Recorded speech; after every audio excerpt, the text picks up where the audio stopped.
Hari ini kita akan belajar bersama-sama bagaimana menghadapi masa persiapan apa ya.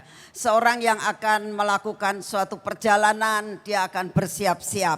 Seorang yang akan melakukan pernikahan dia akan siap-siap. Jadi semua harus dipersiapkan. Nah, hari ini kita akan belajar tentang persiapan untuk menghadapi masa kesukaran. Ya. Saudara, kita harus belajar bagaimana cara kita mengatasi akan kesukaran yang ada di hadapan kita. Ya.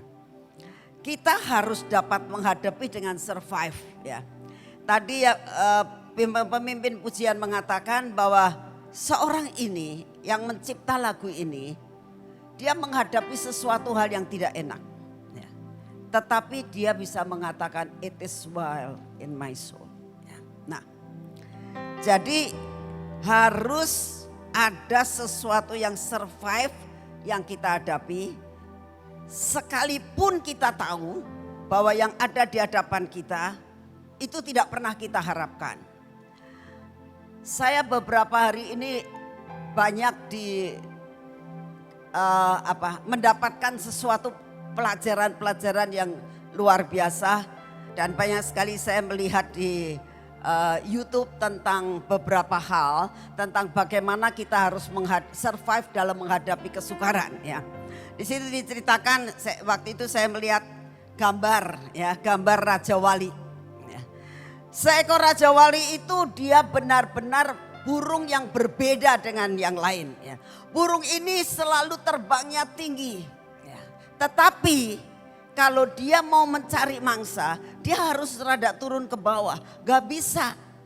Di atas gak ada sesuatu mangsa. Mangsa adanya di bawah.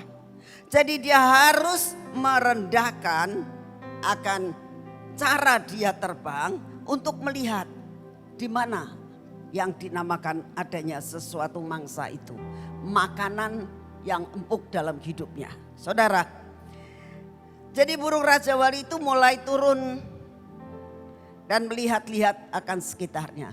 Burung Raja Wali tidak pernah memikirkan ya, bahwa bakal dia menghadapi kesulitan. Dia hanya melihat, aku akan bisa dengan semua kemampuan yang ada dalam hidupku. Aku dapat meraih segala sesuatu yang aku inginkan. Tapi tiba-tiba saudara, ada seekor gagak yang juga pengen ngeganggu akan Raja Wali ini. Nah, apa yang dilakukan gagak? Begitu Raja Wali itu mulai turun mau ngambil mangsanya, dia mulai naik di atas Raja Wali itu, dan dia benar-benar pengganggu saudara ya. Kalau burung gagak ini kan kecil ya, sedangkan Raja Wali itu gede. Kalau dia hanya matok-matok di punggungnya ya, enak seperti orang dipijetin. Tapi dia tidak lakukan hal itu. Apa yang dilakukan? Dia matok kepalanya. Selalu dipatok lagi, dipatok. Dia yang dipatok kepalanya, bukan punggungnya. Kalau punggung enak, yang dipatok kepalanya. Saudara tahu enggak?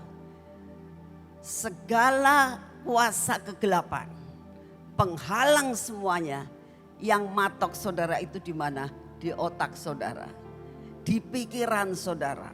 Semua yang terjadi di luar ya, masuknya mulai dari mata, dari jendela mata, terus ke pikiran ya, terus ke jiwa. Terus menerusnya.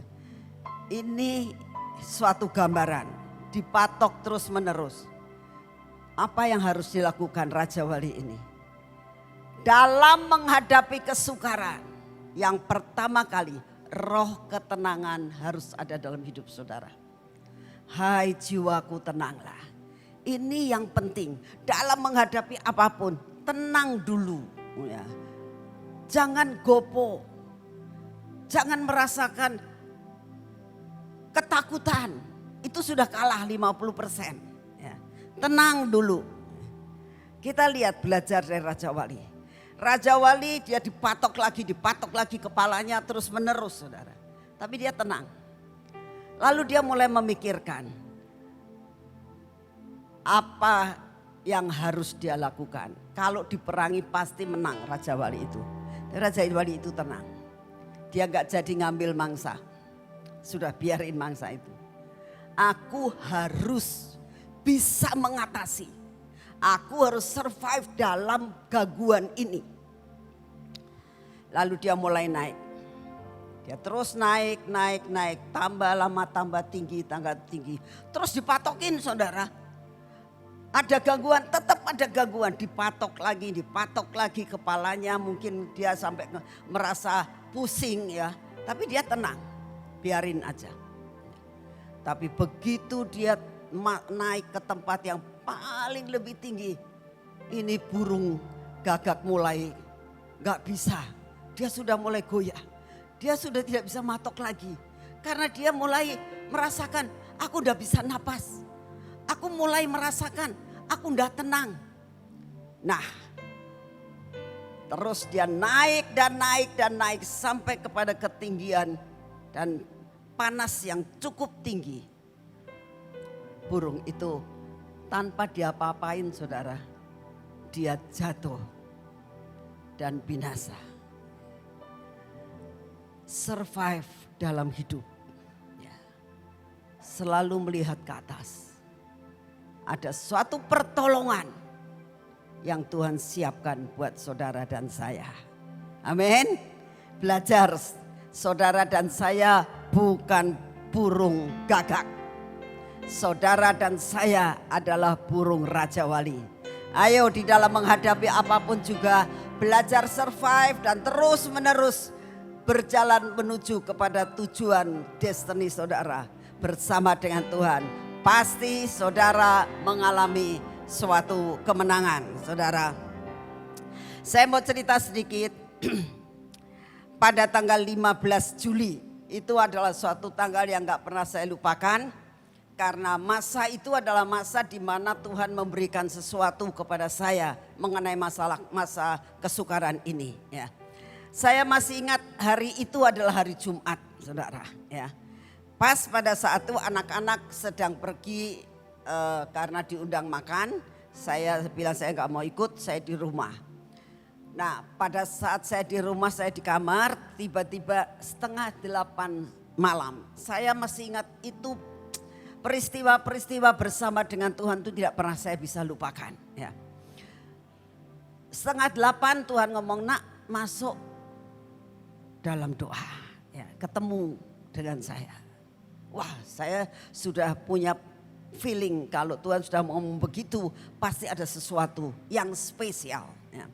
Lalu saya masuk doa dan dalam doa itu saya dari 7:30 sampai 11:30 malam.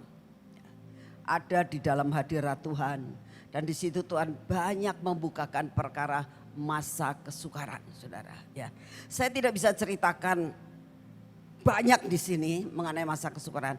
Tapi yang saya mau sampaikan terlalu amat ngeri. Ya. Saya sampai termanggu-manggu waktu, aduh Tuhan sanggup gak ya kita menghadapi akan masalah itu. Nah, satu hal yang ingin saya sampaikan gambarannya supaya saudara tidak terlalu takut adalah masa kekeringan, masa kelaparan, dan masa gagal dalam segala-galanya. Gagal panen, gagal menanam segala sesuatu. Itu tanah yang saya lihat, tanah itu sudah gak ada airnya sama sekali. Ya. Tanahnya sudah kering dan sampai pecah-pecah. Ya. Kalau saya mengingat dan saya sekarang di sini dan saya membayangkan apa yang saya lihat. Saya sampai ngomong gini, Tuhan cepat datang aja lah, anak-anakmu dibawa aja pulang. Kayaknya terlalu amat susah, terlalu amat menderita nantinya. Ya, itu yang saya lihat saudara. Dalam menghadapi akan apa yang akan terjadi masa kesukaran ini, apa yang harus terjadi?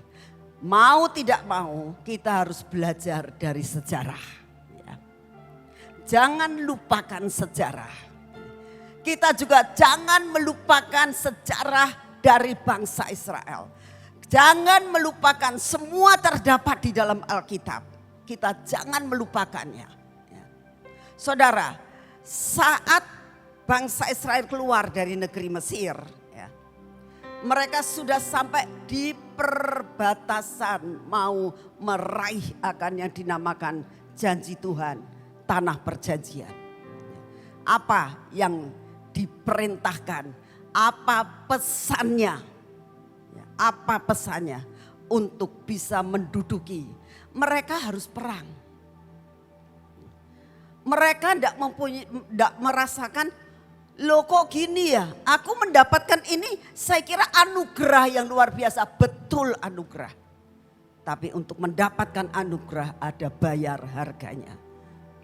Dia harus perang, gak pernah terpikir, gak siap. Akhirnya mereka banyak yang mengalami tidak menerima semua janji Tuhan. Hari ini ada satu pesan dan belajar kita lakukan dengan sungguh-sungguh. Siap untuk melakukan apa yang harus kita lakukan? Apa yang menjadi bagian kita? Ya, kita akan baca sama-sama. Dan saya minta ini harus dibaca keluar dari bibir mulut saudara ya. Dalam Ulangan 1 ayat 21, ini pesan yang khusus ya. Yang harus kita pelajari hari ini secara mendetail sampai kita bisa mempelajari dan menangkap dan menjalani akan hal ini. Dan kalau saudara mau menjalani akan hal ini, ada jaminan dalam kehidupan saudara dan saya dalam menghadapi masa kesukaran. Amin. Saya akan menyaksikan apa yang pernah saya alami dalam kehidupan saya, saudara. Pada waktu itu persekutuan masih di rumah saya. Ya. Persekutuan tambah lama tambah banyak sampai mencapai pada saat itu sampai mencapai 300. Ya. Udah gak cukup tempatnya. Yang di dalam, yang di luar, yang di pinggiran, yang di teras penuh, gak cukup sudah. Ya. Lalu tiba-tiba Tuhan ngomong gini, kamu mau gak doa? Belum zamannya doa keliling saat itu. Tuhan ngomong, kamu mau gak tak kasih rumah sebelah? Yang sekarang dipakai sama Freddy sama Sophie itu. Oh, awal pertama kali saya mendengar itu saya coba ngomong, oh cuma gitu. Karena begitu diberitahukan dikasih, saya langsung teori ekonominya masuk. Uangnya dari mana? Tapi saya gak ngomong, gak berani ngomong sama Tuhan begitu gak berani. Cuma saya bilang, oh cuman gitu aja. Tapi otak saya jalan, uangnya dari mana? Gitu. Mas saya diem aja. Nah, saya bilang gini, Tuhan buka jalan buat saya. Saya enggak tahu bagaimana caranya, tapi buka jalan buat saya. Saya cuma begitu aja, sudah. Terus ya jalan seperti biasa, saya enggak pernah mikirin itu lagi. Cuman saya bilang, ya rumah sebelah nanti bakal jadi milik saya. Itu miliknya salah satu staf dari Kota Madia. Ya, dari Kota Madia, dia kerja di Pemda waktu itu. Ya. Orangnya baik, saya juga kenal dengan keluarga itu, tapi saya nggak pernah bersosialisasi dengan mereka. Cuma saya tahu dia orang Pemda. Sampai suatu saat tiba-tiba saudara, ya, kan sebelahan rumahnya sama saya. Dia tuh ngomong begini, pas dia di luar, saya di luar, di pagar luar dalaman. Sore Bu. Ya Pak, kedengaran Bapak itu keluar, saya bilang gitu. Oh iya, ngobrol. Terus dia bilang gini, Bu, saya itu mau dipindah ke Cimahi. Oh lah sih Bapak mau dipindah? Iya, lumayan Bu naik pangkat gitu. Oh iya Pak, saya itu pengen jual rumah ini Bu. Dek sayanya, hah? Rumahnya mau dijual, Ibu pengen beli enggak? Pengen sih Pak. Saya bilang gitu. Yuk main katanya gitu ke rumah. Ya Pak, saya bilang suami saya dulu, saya gitu. Saya bilang, Papa yuk main ke sebelah. Ngapain ke sebelah? Bapaknya mau pindah, saya bilang. Jadi kita disuruh lihat rumahnya. Kamu mau beli itu duitnya dari mana? Jangan bicara duit dulu Pak, jangan bicara duit dulu. Saya bilang kita main aja dulu ke sebelah. Saya bilang. Jadi kita main ngobrol, terus saya tanya Pak luasnya berapa gitu. Terus akhirnya yuk Bu kita lihat ke belakang. Saya ikut. Saat saya mau ke belakang saya ingat akan firman Tuhan di dalam Yosua. Jalani tanah yang engkau injak. Tanah yang kau injak itu akan menjadi milikmu. Itu tiba-tiba itu firman bisa masuk dalam pikiran saya. Makanya harus baca firman. Supaya dalam masa-masa kesukaran itu firman bisa keluar. Karena sudah ada dalam perbendaharaan hidup kita. Itu bisa keluar. Firman Tuhan ngomong jalani, mau tak jalani. Dibawa ke belakang saya mulai jalani, tak langkahi dari ujung sampai ujung. Dalam nama Tuhan Yesus jadi milik saya. Pelan-pelan tapi pelan-pelan. Nanti saya dianggap gila sama dia. Dan juga suami saya nanti pikirannya macam-macam. Jadi saya nggak berani. Sudah sampai selesai. Tuh. Saya begini kok Bu. Saya tidak minta uang sama ibu. Yang penting ibu beli dulu. Harganya cocok ya. Uangnya tak titipkan ibu. Oh, maksudnya gimana Pak? Kita jual beli dulu lah Papa. Uangnya tak titipin ibu. Nanti saya pindah ke Cimahi. Saya mau bangun rumah di sana. Nanti saya setiap minggu aja saya minta tolong dikirimi uang sama ibu. Buat bayarin tukang, buat apa gitu. Saya nggak minta uang, titip sama ibu saja. Loh saudara, coba bayangkan. Saya pulang itu saya bilang, saya sampai nangis sama Tuhan. Tuhan terima kasih. Nah beberapa hari kemudian kita deal minta sampai suatu saat pada titik tertentu kita jadi rumah itu. Ya. Lalu suatu saat dia minta uang pertama kali. Ya. Itu saya nggak punya uang saudara. Tiba-tiba semua itu kayak Tuhan tuh atur sedemikian rupa. Saya kan notaris ya. Jadi dari bank itu nawarin sama saya. Bu ini ada kredit yang namanya kredit investasi kecil. KIK zaman itu ya sekarang nggak ada. Ini namanya kredit investasi kecil. Kalau ibu mau beli rumah ya. Ini dapat kredit tanpa bunga sama sekali. Masa Pak? Iya, bunganya kecil sekali lah, udah nggak perlu dipikirkan, nggak ada provisi, nggak ada apa. Oh, jaminannya apa Pak? Saya bilang, jaminannya ya rumah yang mau dibeli itu. Gitu.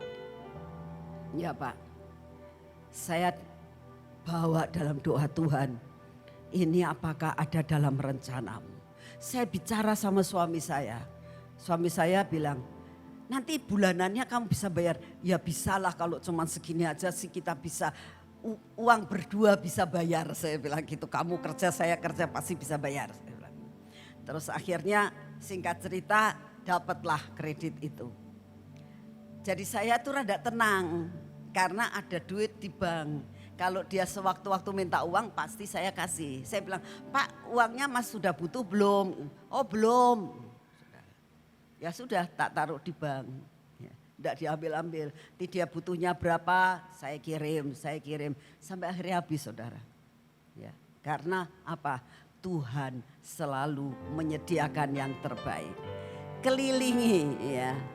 Kalau sudah ada firman, samber itu lakukan pasti jadi. Amin. Nah, beberapa waktu yang lalu saya juga ketemu dengan beberapa pengusaha ya. Dia selalu mengatakan begini. Ini pengusaha cukup besar saudara. Cukup besar. Dia punya modal yang cukup besar, miliaran. Ya. Tetapi utangnya juga banyak. Nah, tapi dia masih bisa muter kata gini ya.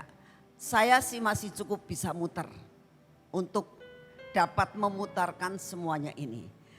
Pada suatu saat dia mendapatkan proyek baru.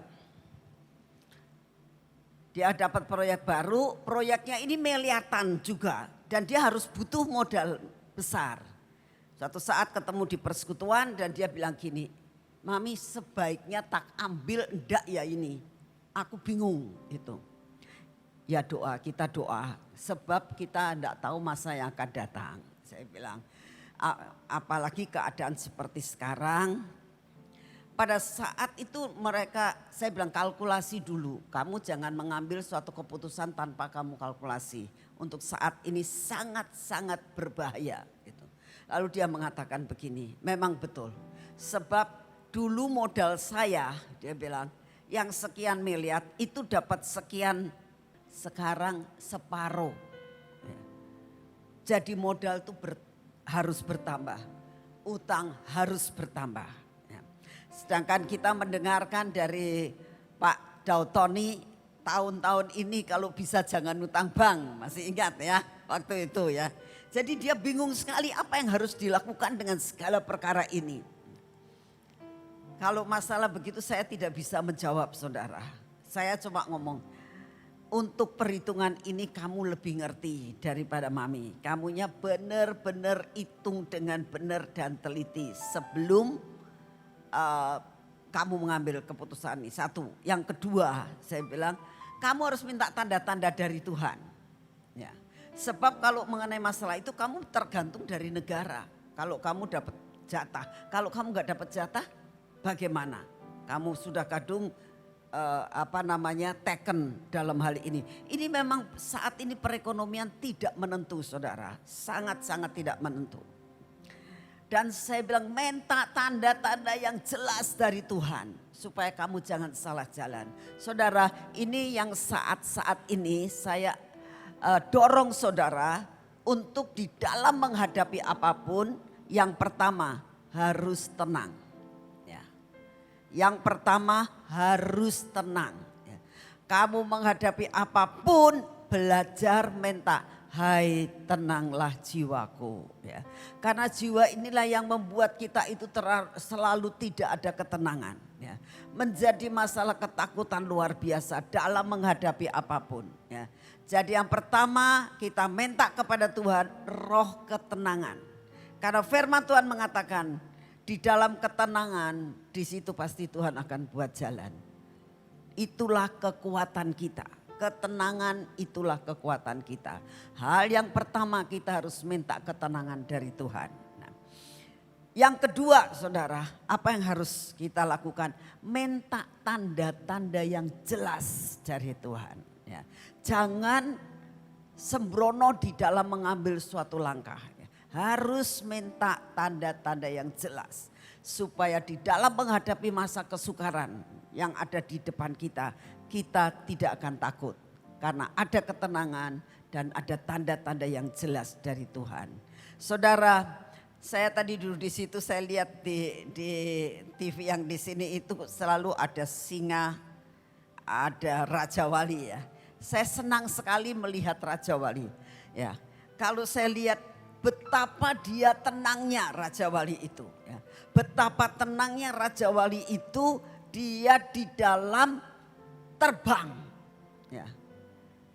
Di dalam terbang itu apa tidak kena badai? Kena badai. Tapi saya melihat sayapnya itu selalu ada suatu ritmenya. Ya. Selalu ada ritmenya. Tidak pernah dia kepak enggak. Ya. Selalu tenang. Selalu tenang. Saudara kalau saudara lihat terbangnya Raja Wali. Itu bisa membuat saudara tenang. Kita bisa lihat, iya ya, kok tenang banget. Nah, apa yang kita lihat dari mata kita, itu akan mempengaruhi dalam hidup kita sampai membuat kita tenang. Kalau saudara dengar misalnya, ada demo di sini gitu. Terus kita nyetel itu bikin deg-degan saudara, bikin ketakutan. Tapi kalau saudara nyetel sesuatu yang melihat akan Raja Wali ini, itu bisa mempengaruhi. Manusia selalu dipengaruhi oleh emosi.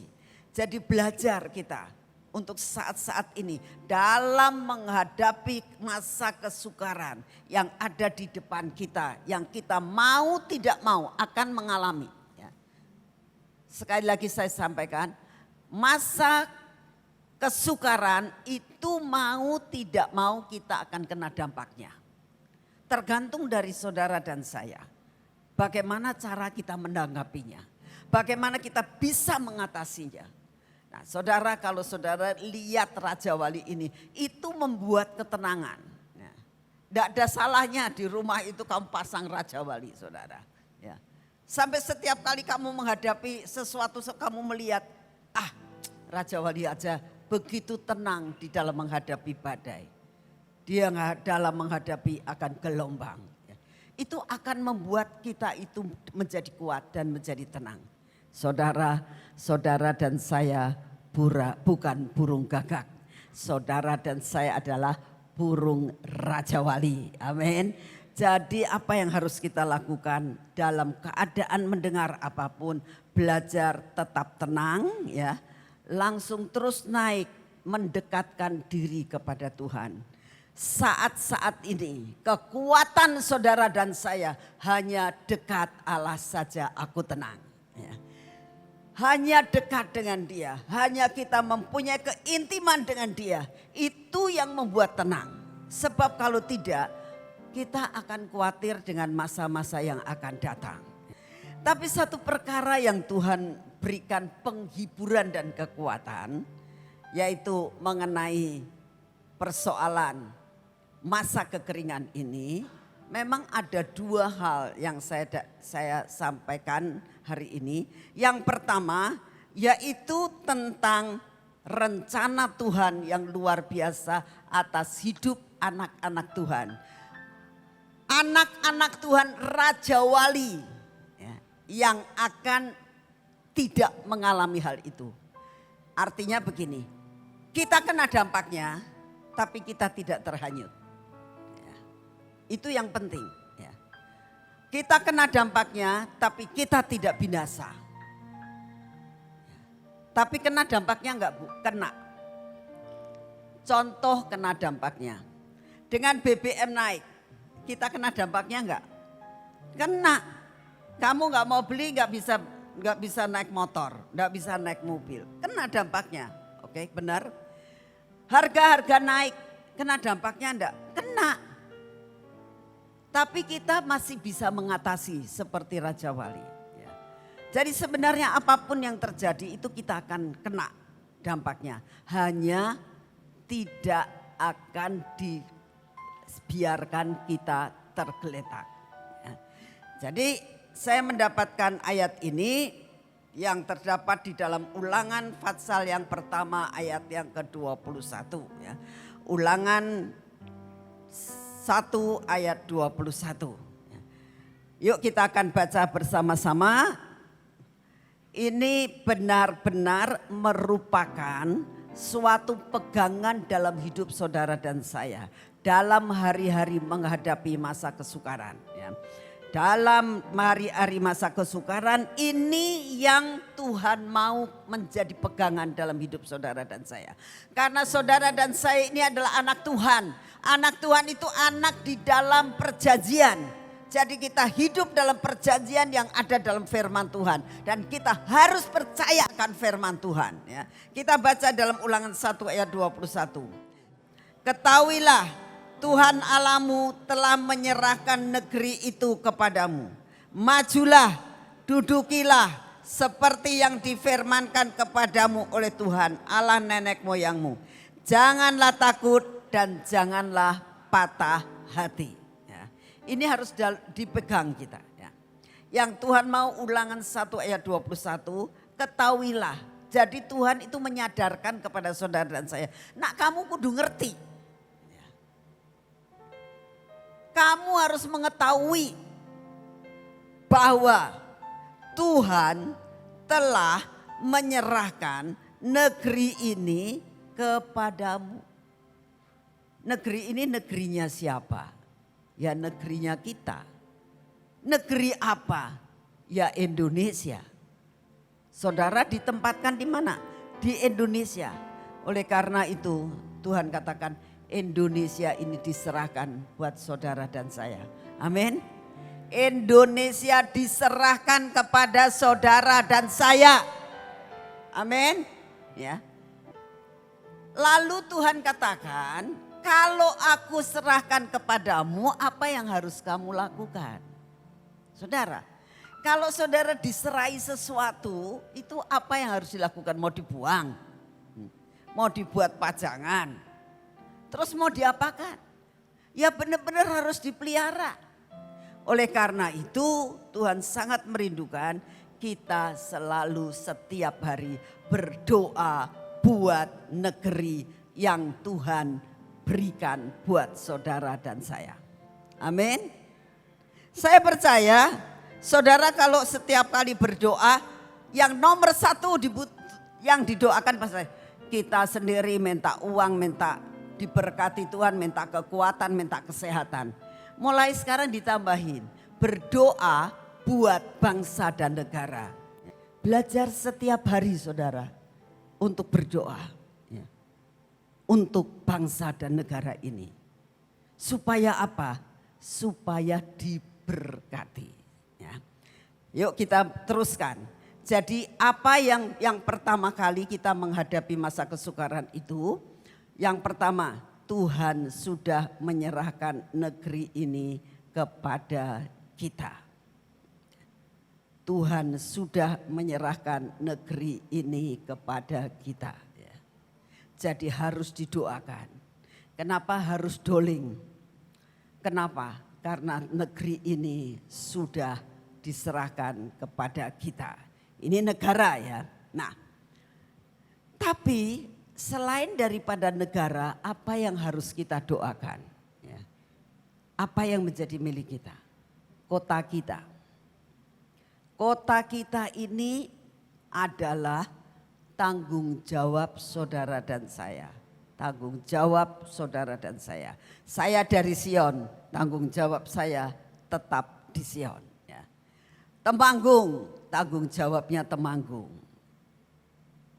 Setiap kota itu harus ada penjaganya. Jadi ini harus didoakan kotamu. Apalagi keluargamu, gerejamu, pelayananmu. Ya. Apalagi bisnismu. Itu yang diserahkan. Itu termasuk yang ada di dalam seluruh negeri ini. Ya. Kita belajar dari Abraham. Ya. Kita baca dalam Kejadian 13 ayat yang ke-14. Setelah Lot berpisah daripada Abraham, berfirmanlah Tuhan kepada Abraham, pandanglah sekelilingmu dan lihatlah dari tempat engkau berdiri itu ke timur, barat, utara dan selatan. Sebab seluruh negeri yang kau lihat itu akan kuberikan kepadamu dan kepada keturunanmu untuk selama-lamanya. Saudara ingat ya, diberikan bukan untuk sementara.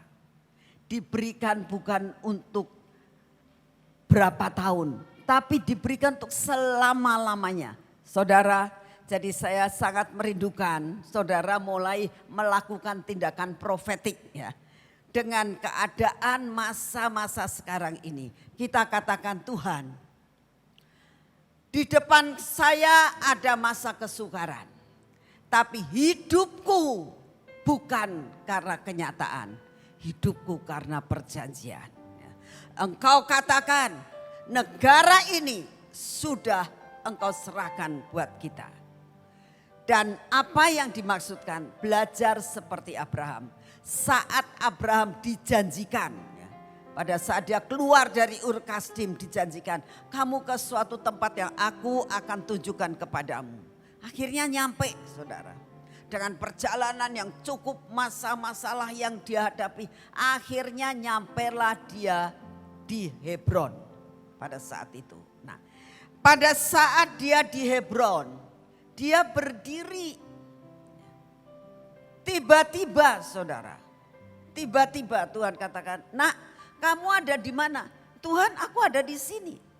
Kalau saat ini Tuhan tanya, nak kamu ada di mana? Aku ada di Indonesia Tuhan. Tahu nggak? Kalau Indonesia itu kuserahkan kepadamu. Tahu Tuhan.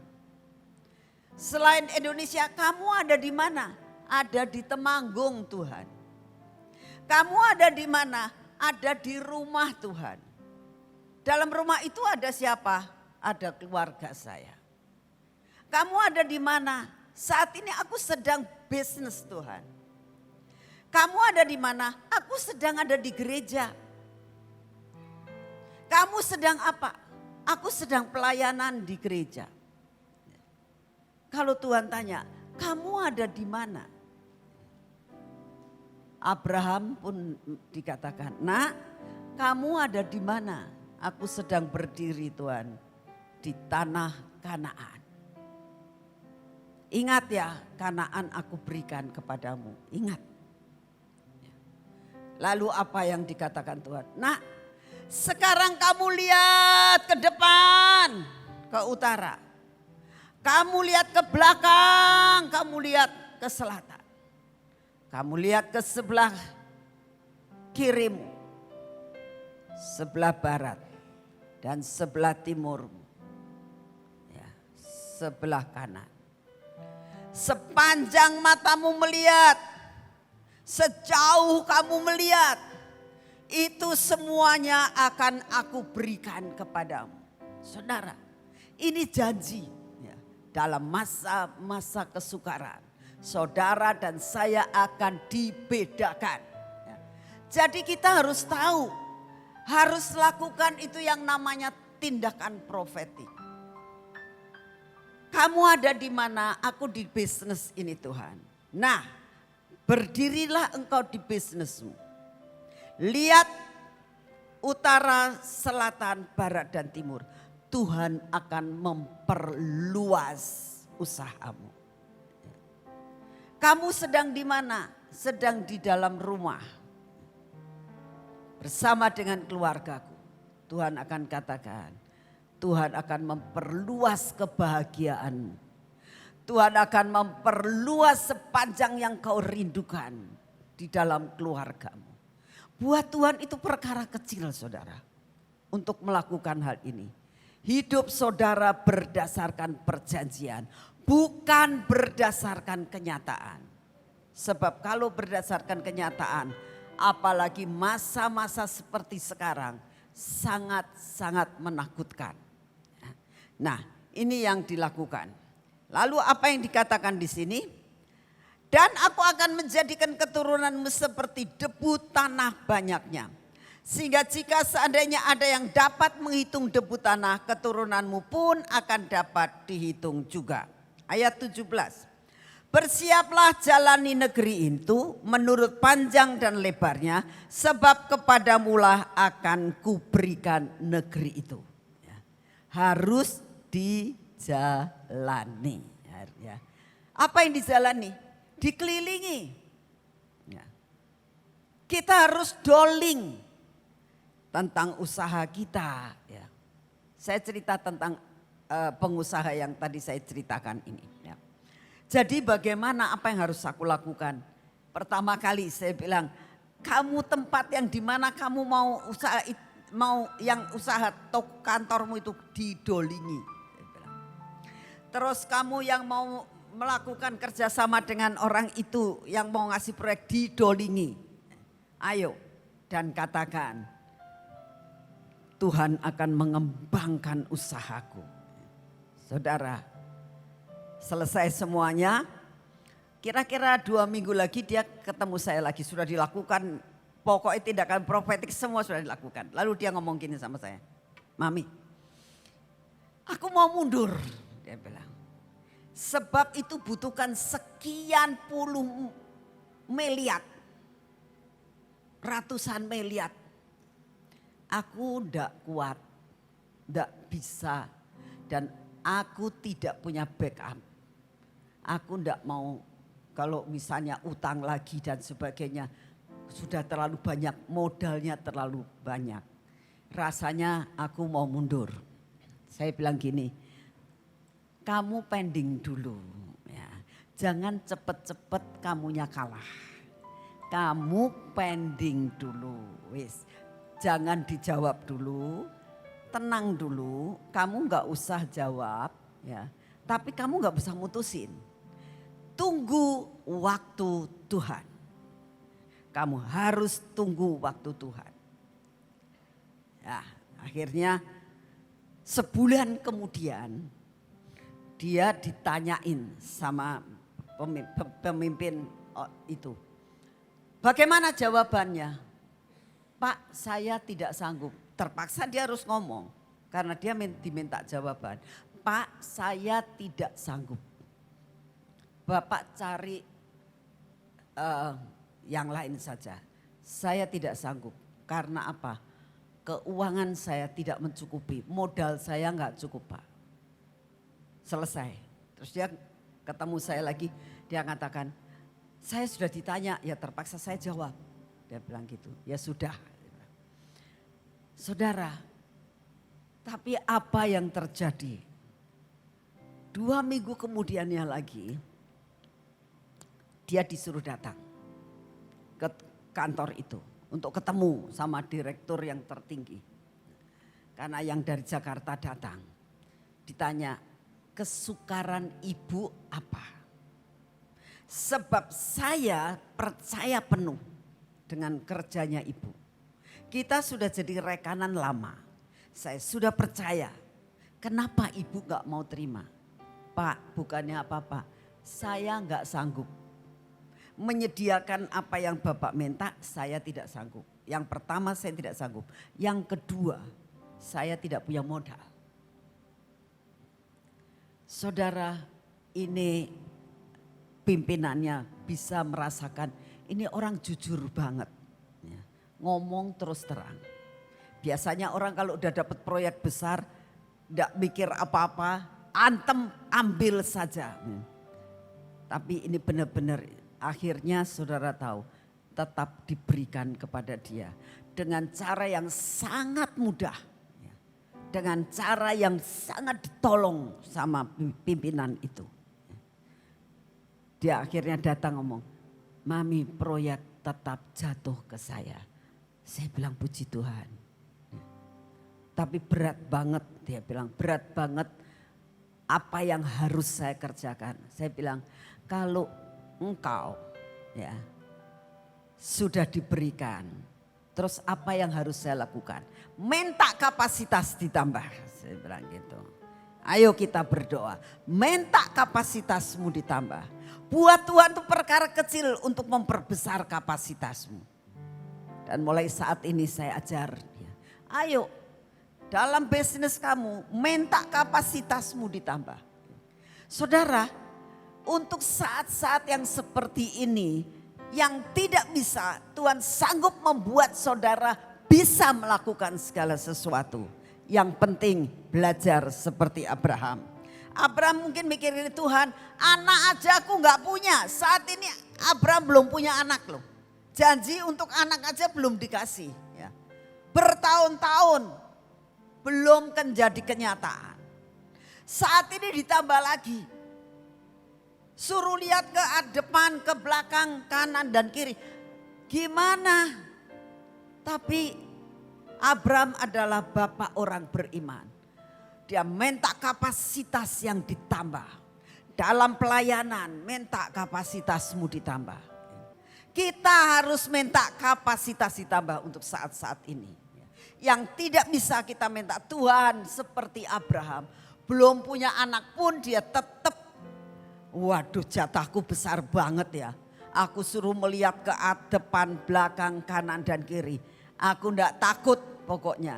Aku minta kemampuan, kapasitas yang ditambah. Akhirnya kalau saudara tahu apa yang dijanjikan Tuhan menjadi kenyataan dalam hidup Abraham. Amin. Nah, kita melihat yang kedua yaitu dari Yusuf. Ya. Yusuf itu apa? Saudara tahu? Tidak punya pendidikan tinggi loh Yusuf itu. Dia anak kedua dari bawah. Ya. baru umur 17 sudah keluar dari rumah. Pendidikannya kurang. Cuma gembala kambing domba. Hidupnya sengsara, dari satu kesengsaraan kepada kesengsaraan, terus mengalami kesukaran. Tidak sekolah karena dia adalah budak. Apa sih Yusuf itu? Di mana letak dia punya kapasitas yang besar. Di dalamnya ada kapasitas yang besar. Hanya dia belum bisa keluar kapasitasnya. Itu Yusuf. Tapi Tuhan punya reka-reka yang luar biasa. Sampai apa yang menjadi sebab dia bisa seperti itu. Rajin, tidak malas. Kerajinan itu akan membuat segala sesuatu itu luar biasa. Ketaatan, kesetiaan itu diperhitungkan Tuhan. Saudara, kalau saya melihat kehidupan saya kadang-kadang mengatakan kepada Tuhan, Tuhan, saya ini siapa sih sebetulnya? Anak ketujuh dari 10 saudara. Anak ketujuh itu biasanya enggak terlalu dianggap lah, dapat dikatakan. Ya. Yang paling dianggap tuh apa sih? Anak 1 sama anak yang terakhir tuh loh, yang paling dianggap. Anak ke 3, 4, 5, 6 tuh kayaknya enggak dianggap, apalagi saya anak ke-7. Enggak dianggap sepertinya. Ya.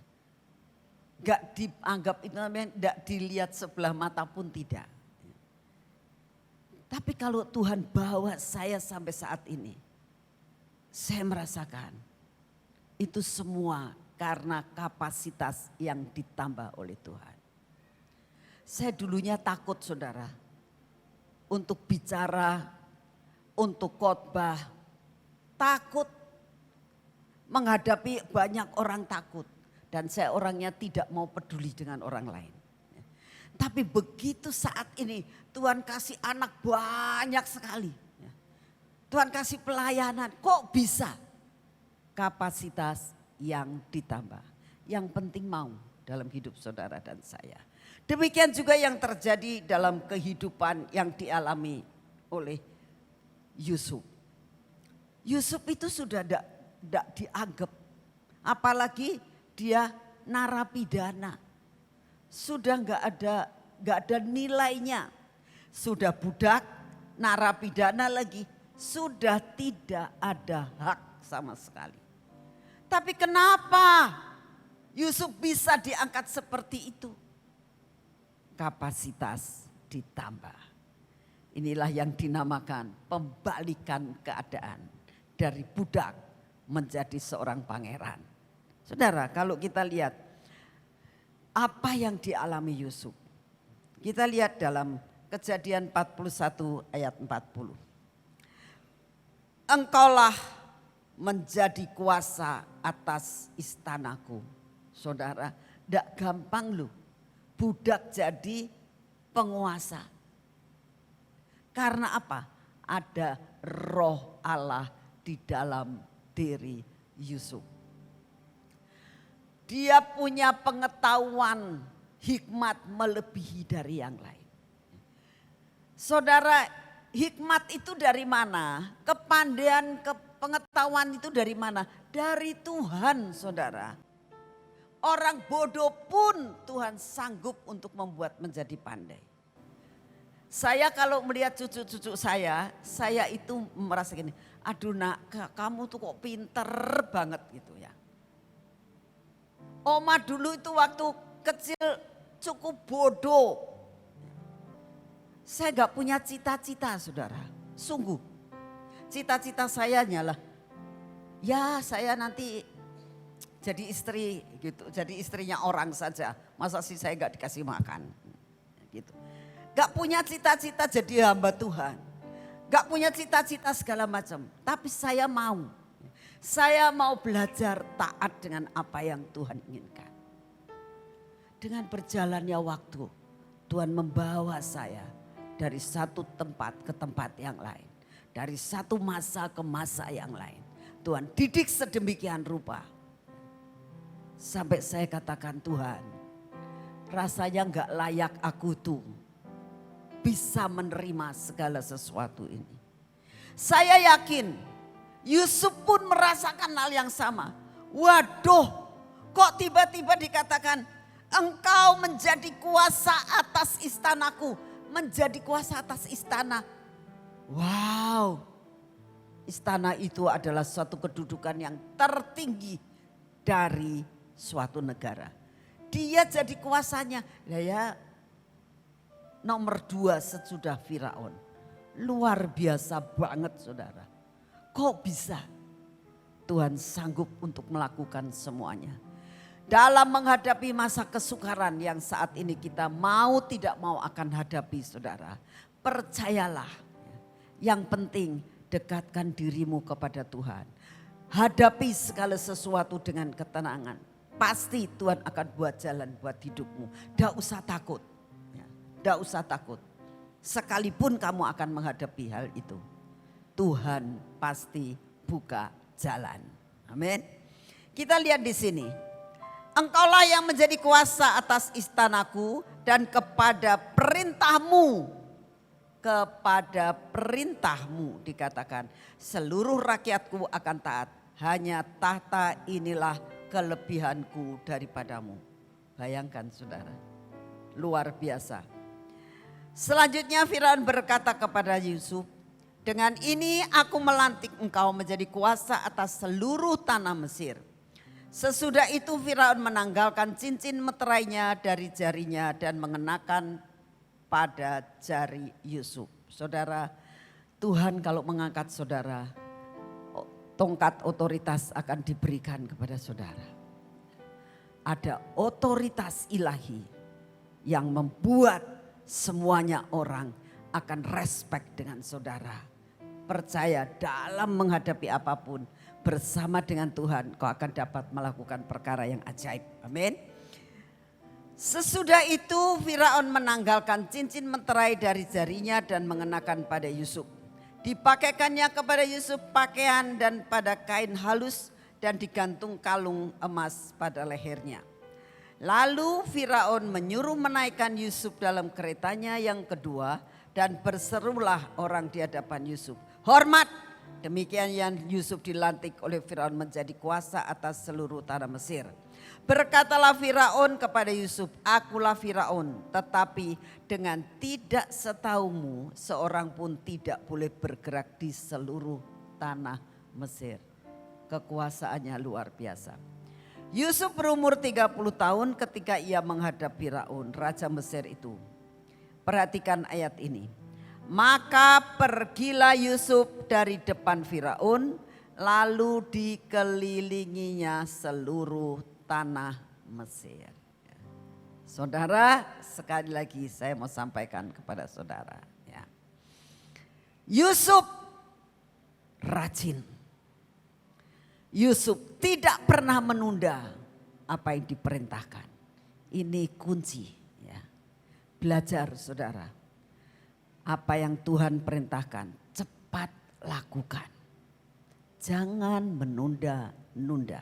Ya. Kalau kamu sudah diperintahkan Tuhan, cepat lakukan. Jangan menunda-nunda waktu. Ya. Belajar dari Yusuf ini. Begitu diperintahkan, apa yang dilakukan? Maka pergilah Yusuf dari depan Firaun, lalu segera mengelilingi seluruh tanah Mesir. Dia mulai punya planning. Ini mau terjadi masa kesukaran. Apa yang harus aku lakukan? Coba lihat. Masa kesukaran. Waktu itu Firaun ngimpi. 7 tahun kelimpahan. 7 tahun kelaparan. Nah, dia harus punya hikmat. Apa yang harus dilakukan pada masa kelimpahan untuk menutup masa kelaparan. Saudara, masa kelimpahan hampir habis. Waktu itu saya mendapatkan firman Tuhan tahun 2019. Ya, Tuhan ngomong, 3 tahun masa kelimpahan, nak. Bukan 7 tahun, 3 tahun masa kelimpahan. Sesudah itu akan terjadi masa kekeringan. Dari tahun 2019, sekarang tahun 2022. Habis waktunya, tapi masih ada waktu. Belajar seperti Yusuf. Pada masa-masa kelimpahan dia lakukan segala sesuatu. Dia kelilingi semuanya dan apa yang dilakukan.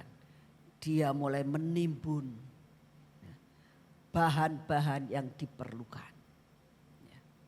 Sesudah itu pada masa kelaparan dia tidak mengalami kelaparan. Bahkan bisa menjadi berkat. Ini yang Tuhan mau dalam hidup saudara dan saya. Ya. Yang Tuhan mau adalah bagaimana cara kita ini menghadapi masa kesukaran. Dalam masa yang masih agak lama ini. Ya. Sebentar lagi masa kelimpahan itu masih ada di depan kita. Benar-benar kita harus ngerti apa yang harus dilakukan.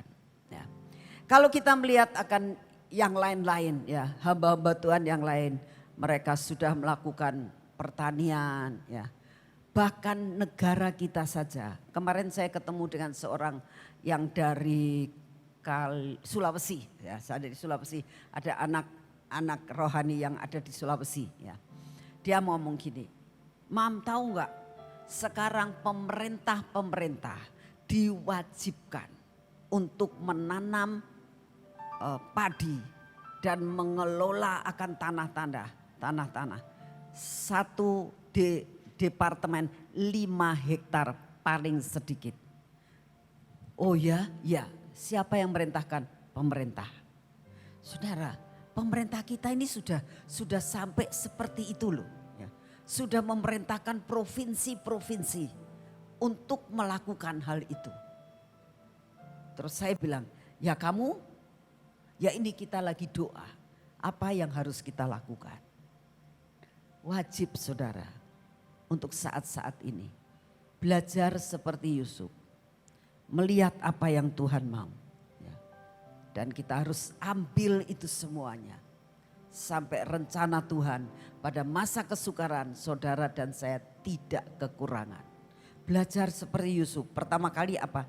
Dikelilingi dulu. Ya. Kalau saudara tahu di daerah sini ini daerah yang sungguh-sungguh subur loh. Kalau saya lihat yang terlihat di daerah Temanggung ini. Tanahnya bagus, udaranya baik. Ya. Doa, ini cocoknya pakai buat apa ini? Ya. Minta kepekaan dari Tuhan. Sampai engkau dalam masa-masa kelimpahan ini kita membawa hasil itu dalam lumbung. Pada masa kesukaran kita tidak akan kekurangan. Belajar seperti Yusuf. Yang kedua dikatakan, majulah dan duduki. Apa maksudnya? Maju dan diduduki. Ya. Yosua 1 ayat 1 dikatakan seperti ini. Sesudah Musa hamba Tuhan itu mati, berfirmanlah Tuhan kepada Yosua bin Nun, abdi Musa itu demikian. Hambaku Musa telah mati. Sebab itu bersiap sekarang seberangi sungai Yordan, engkau dan seluruh bangsa ini menuju negeri yang akan kuberikan kepada mereka, kepada orang Israel itu. Saudara, Yosua bukan Musa. Yosua melihat saat itu Musa, Laut Kolson dipukul belah. Dia gak punya tongkat loh saudara. Yosua bukan Musa. Yosua itu tidak punya tongkat seperti Musa punya tongkat yang jadi ular. Ya. Dia pakai tongkat itu untuk melakukan segala-galanya. Yosua apa? Ya. Tapi saudara harus tahu, Tuhan tidak pernah memakai sesuatu hal yang sama di antara satu dengan yang lain. Kita tidak usah mencontoh hamba Tuhan yang lain. Saudara adalah saudara. Ya. Saya adalah saya. Cara Tuhan mendidik saya berbeda dengan Tuhan mendidik Pak Petrus. Ya. Kita harus tahu. Ya. Cara Tuhan sangat-sangat berbeda. Dan Tuhan itu memberikan kepada saudara kemampuan sesuai dengan kapasitasmu. Jadi tidak usah takut. Kapasitas daripada Musa beda dengan Yosua. Ya. Masalahnya sama, ngadepi sungai atau laut Kolsom. Kalau Yordan itu sungai. Kalau Kolsom itu laut. Tuhan tahu kapasitasnya. Kapasitas kamu ini adalah laut. Maka aku kasih kamu juga kemampuan. Kapasitas kamu sungai Yordan. Seberangi. Walaupun dia ngomong, Tuhan carane bagaimana aku ini nyeberangi. Tidak punya tongkat seperti Musa. Lalu apa yang terjadi? Caranya beda. Tuhan bilang, itu loh tabut perjanjian, suruh jalan lagi dulu. Nanti begitu kakinya menginjak, itu sungainya akan kering. Saudara, yang jalan dulu tuh bukan Yosua loh. Yang jalan dulu tuh imam-imam. Mungkin Yosua gak berani. Kalau pada saat Laut Kolsom, yang jalan dulu Musa. Ya kan? Kalau ini yang jalan dulu bukan. Yang jalan dulu itu adalah imam-imam yang membawa tabut. Saudara, cara Tuhan sangat berbeda. Tapi dua-duanya ada dalam penyertaan Tuhan. Jadi gak usah niru. Ya. Yang penting apa yang Tuhan mau atas hidupmu. Tuhan sanggup untuk melakukan. Ya. Maka katakan maju saja, duduki, nurut sama Tuhan. Semuanya akan jadi. Amin. Yang ketiga dikatakan jangan takut dan tawar hati. Dikatakan ya. Tidak usah takut, tidak usah tawar hati. Ayat ke-6 dikatakan kuatkan dan teguhkan hatimu sebab engkaulah yang akan memimpin bangsa ini memiliki negeri yang kujanjikan dengan bersumpah kepada nenek moyang mereka untuk diberikan pada mereka. Hanya kuatkan dan teguhkan hatimu dengan sungguh-sungguh, bertindak hati-hati sesuai dengan seluruh hukum yang telah kuperintahkan kepadamu oleh hambaku Musa. Jangan menyimpang ke kanan dan ke kiri supaya engkau beruntung kemanapun engkau pergi. Saudara, perintahnya antara Tuhan bicara sama Musa dan Tuhan bicara sama Yosua sangat berbeda. Tuhan pada saat berbicara kepada Musa mengatakan, kamu tidak usah takut. Aku akan melakukan sesuatu terhadap orang Mesir yang mengejar kamu. Kamu nggak usah takut. Kamu punya apa? Tongkat. Pukulkan tongkat itu pada air, maka dia itu air akan terbelah. Beda caranya dengan Yosua. Yosua dikatakan begini, kamu jangan takut, kamu harus teguh. Ya. Lalu apa? Bertindaklah hati-hati, jangan sembrono. Karena Yosua itu selalu bertindaknya agak sembrono. Tuhan tahu. Hati-hati. Ya. Beda cara Tuhan mengajar kepada Musa dan Tuhan mengajar kepada Yosua. Hati-hati. Ya. Lalu apa? Kamu harus melakukan apa yang diperintahkan hambaku Musa. Jangan menyimpang ke kanan dan ke kiri. Apa sebabnya? Karena Yosua ini kadang-kadang ngasih usul-usul kalau sama Musa. Saudara kalau lihat ya, sebenarnya siapa yang bujuk Musa, yang ngasih usul untuk nyelidiki tanah Kanaan? Yosua. Yosua yang ngusulkan, apa ndak lebih baik toh kalau diintai dulu supaya kita tahu kayak apa tanah itu. Saudara, Yosua yang ngusulkan.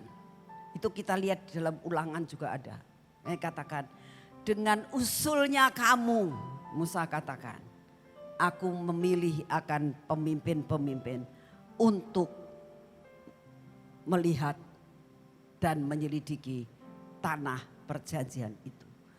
Akibatnya saudara, dengan usul itu berputar-putar 40 tahun.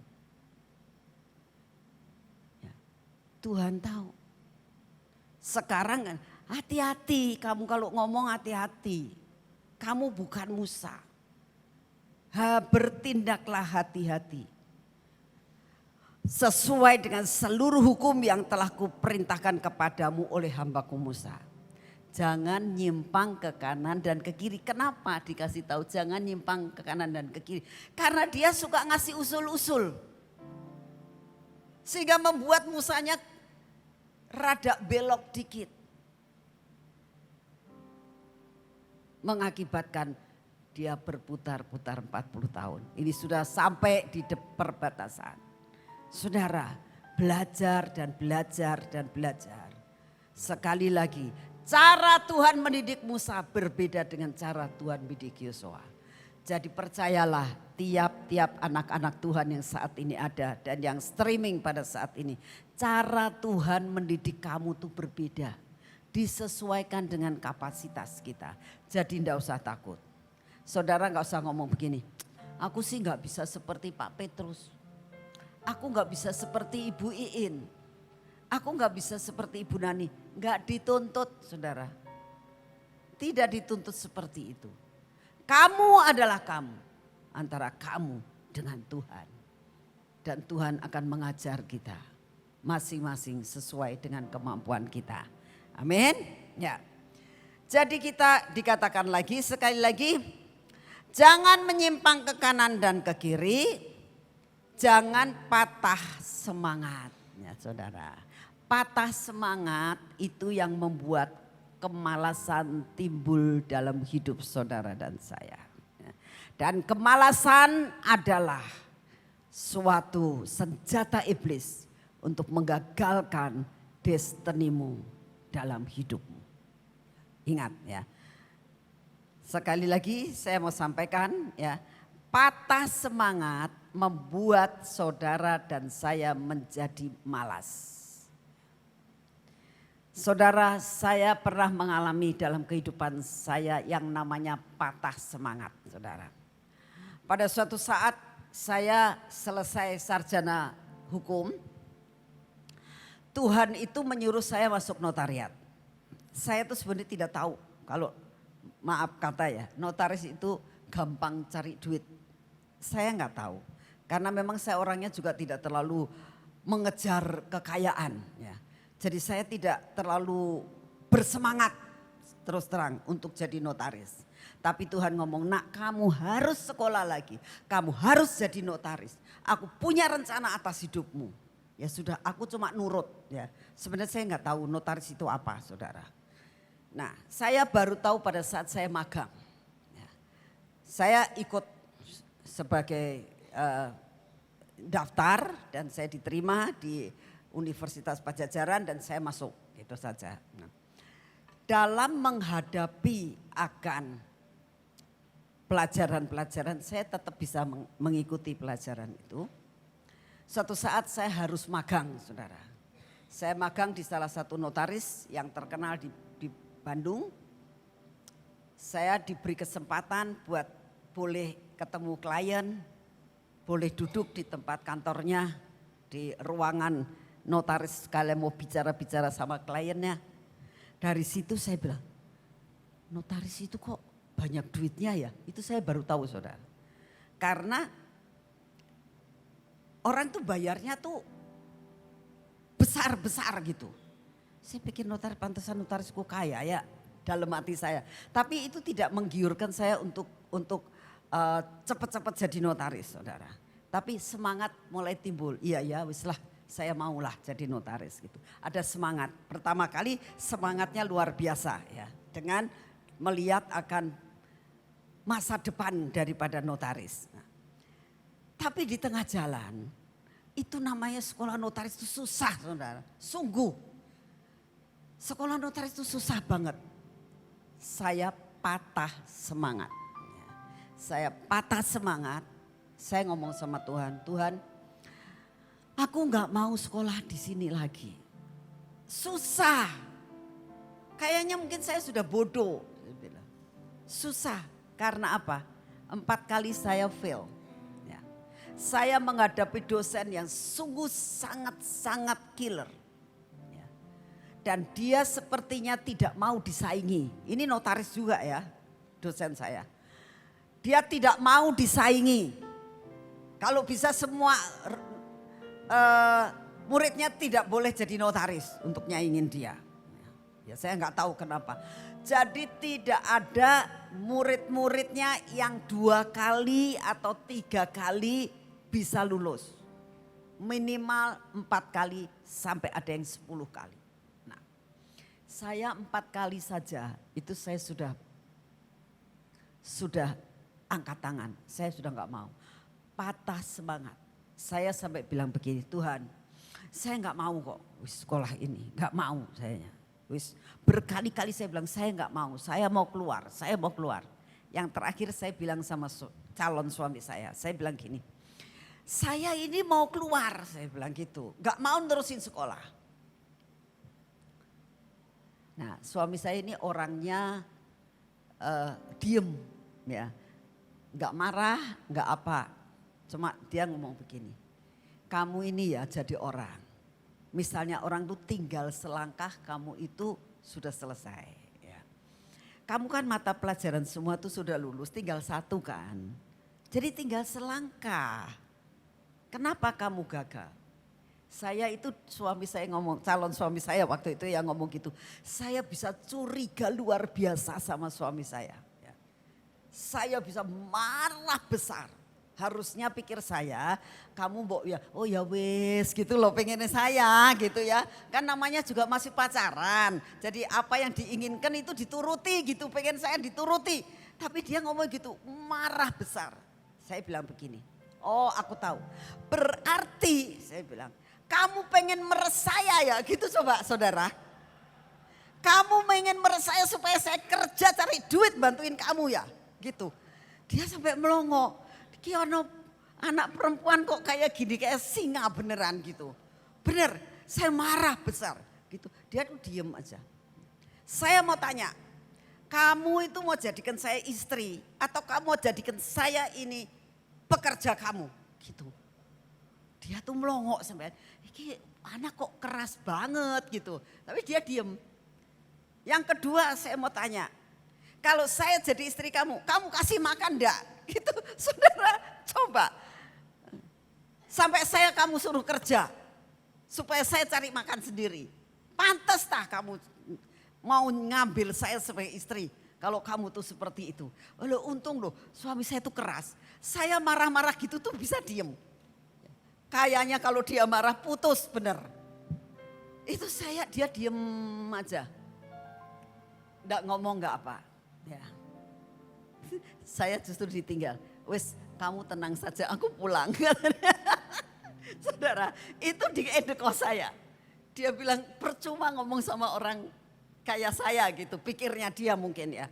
Sudah saya pulang dulu, kamu pikirkan omongan saya. Sudah ya saya pulang gitu. Saya tambah marah saudara. Saya bilang kamu pulang, jangan harap kamu datang ke sini lagi dan tak bukain pintu.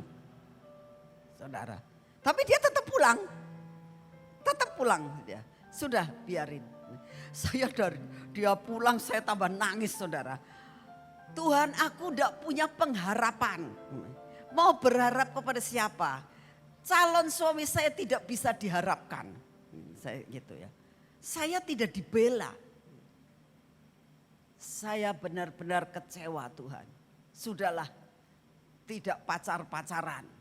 Tidak menikah saja.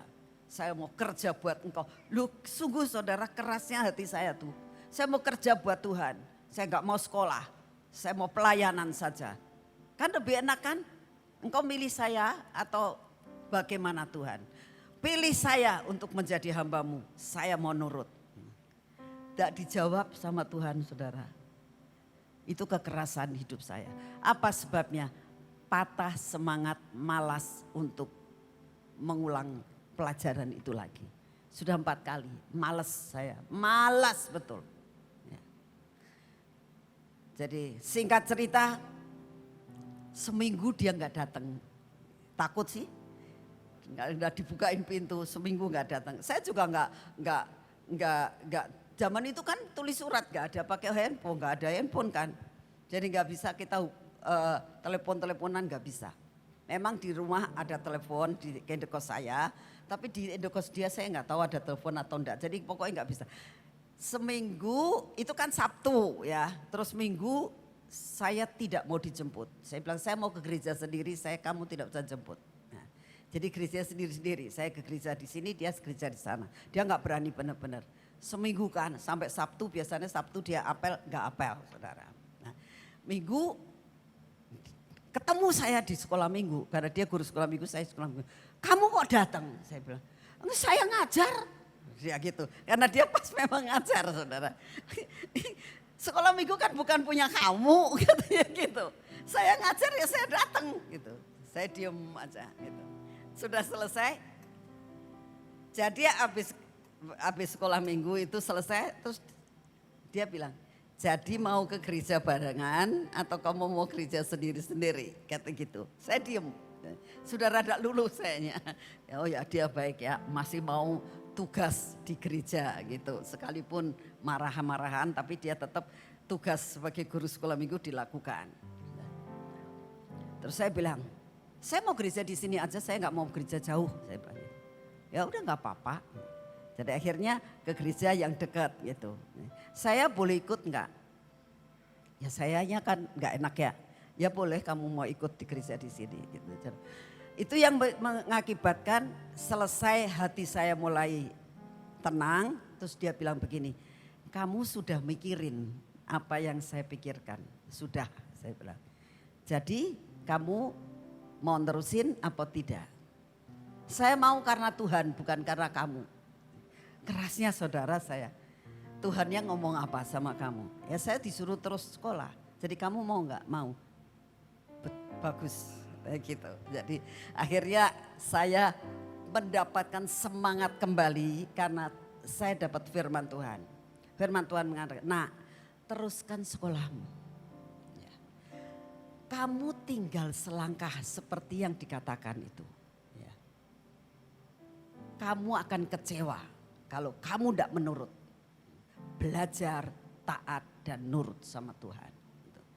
Teruskan, kamu saat ini tidak tahu, nanti kamu akan tahu bahwa apa yang kau kerjakan dengan kekuatan yang sungguh-sungguh dari Tuhan, kamu akan bersyukur dengan apa yang kamu akan raih. Akhirnya saya mau, saya bilang Tuhan beri aku kemampuan untuk meneruskan. Belajar lagi. Saudara, kemalasan adalah sesuatu musuh satu-satunya. Patah hati itu satu-satunya musuh membuat saudara tidak bisa bertumbuh. Ya. Karena firman Tuhan, saya pernah membaca satu artikel yang mengatakan gini, orang bodoh itu bisa berhasil dan menjadi sukses. Contohnya banyak saudara, orang bodoh bisa menjadi orang yang sukses. Ya. Ada seorang keluarga punya 2 anak, ya. Laki dan perempuan. Anak lakinya itu pinternya luar biasa, anak perempuannya kurang. Ya. Kalau belajar, anak lakinya ini seperempat jam sudah mainan.